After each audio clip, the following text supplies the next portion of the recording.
Hey, everybody. I hope you have had an overflowingly wonderful day today.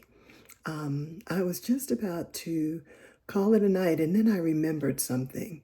One of my spiritual daughters, BJ Johnson, she responded to me based on one of the recordings that I did some time ago when I talked about the difference between disappointments and regrets. And she said, "Well, Mama, what's the difference between disappointment and regret? You said that you have never had any regrets in your life, but you've had some disappointments." And so I told her that I would actually record my response to her because, as she said, she thought maybe some other people might have the same question. So I said I would do that. And just before I get off of everything for the night, I remembered, let me take care of that. So essentially, when I said that, when I think about regret, I think of regret as that which has sorrow.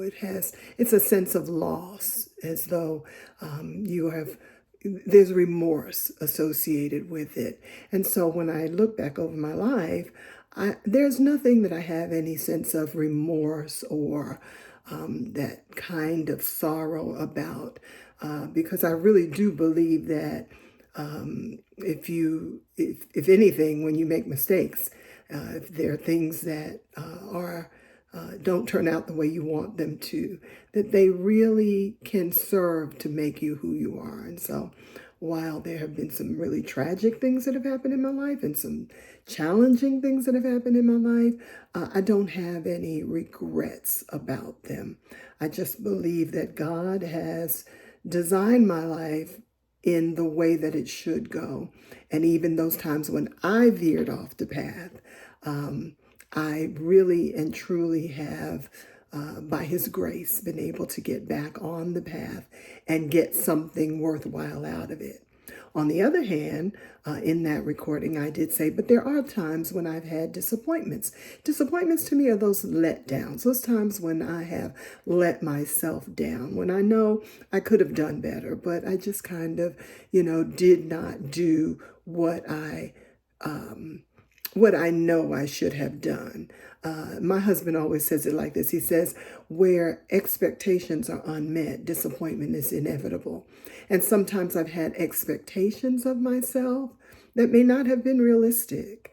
And then, of course, I've become disappointed about them. So you may not care anything about what I said about my own life, but it did make me think to encourage you tonight and always. Listen, God has you. And so things may not turn out the way you want them to, but I don't think we have to live in regret. We don't have to live in sorrow. But there may be some things that we have to go back and assess and say, I had an expectation of something different. Sometimes we have expectations of other people and how they don't meet up. They don't live up to those things. And that causes disappointment. But even in that, we have to then say, what can I learn from this? How can I be better as a result of it? And how can I now move on with my life to become all that God wants me to be? So I still stand by it, sweethearts. No regrets in my lifetime. And those disappointments, I've learned from them. And I've decided, make sure that I have managed my expectations well of myself and of others. Well, love you so much. And I'll talk to you soon. Bye.